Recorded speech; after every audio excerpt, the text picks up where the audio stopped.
So I've made this a higher priority and I've started cutting on this a lot more the last 2 days. And what I needed to do is to get this so it wasn't hung up right here. Because I need it to drop into there, and I think it will.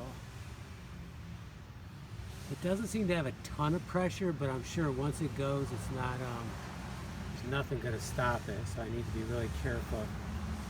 You can see where this one's almost cut here, and this one right here is pretty close to cut too. Yeah, you can see some daylight coming through right there. So there's not much holding this now. I'm about to get on it and see if it'll release. Excuse me. So I've been working pretty good. I'm still working on my other one to get it fixed. So I do want to make a note about something else on this tree.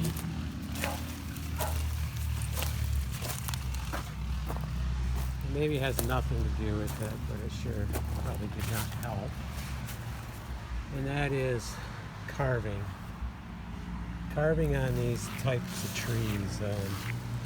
Some trees heal really good. This one, for whatever reason, never did heal here. And there was a carving that started right in here. And from here down, this is where the bark came off. So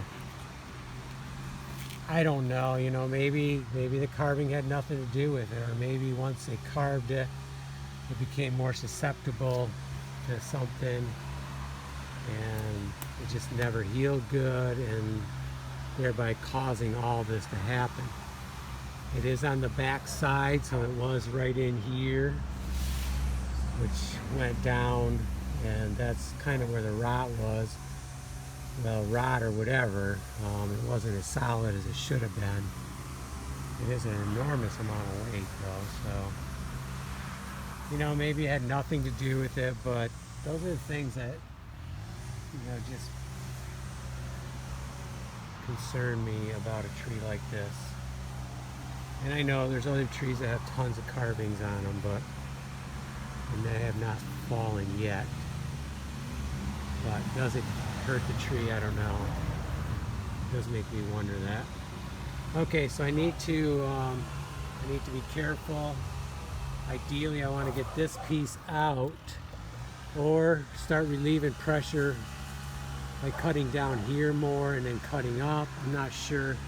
I'm going to pound on this a little bit. This might be released already, and maybe the only thing holding it is right here.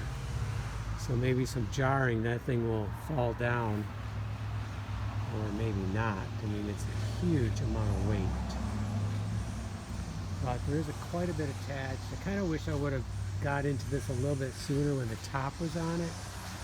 I might have been able to, cut that right there, and this thing not really being held up there. But I don't know. I don't know that. Maybe it was always being held up there. I can't remember if it was up in the air a little bit or not. If it was, I should have taken this corner off. But, that was hindsight. I was worried about getting the top gone, and, wasn't concerned with this part. But I do have these blocks here, so I'm hoping it'll settle onto those blocks. And then, once I get it to here, then I think we'll be good. I think I can start cutting much better, much faster. Plus, my chainsaw is cutting really crooked. I had hit something on one side. It's for some reason always the right side, so it cuts to the left. And I've filed it down about 6 times since then, been cutting. On small stuff you get away with it, but when you're talking something this big, it's got to cut perfectly straight, or you're going to be cutting curves. So, and this is very hardwood, so it's going to show up even more. For just small firewood, I could get away with it. I was able to cut and not be too hindered by it.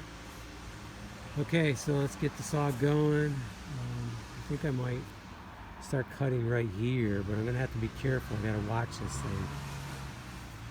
Okay, that's where we're at. And we'll talk about the tree a little later, but we did make a decision. And thrilled with it, but I don't think we have a choice. So many videos on this. Okay, get to work. It's about 90 out, so I need to take brakes cut off and get fluids.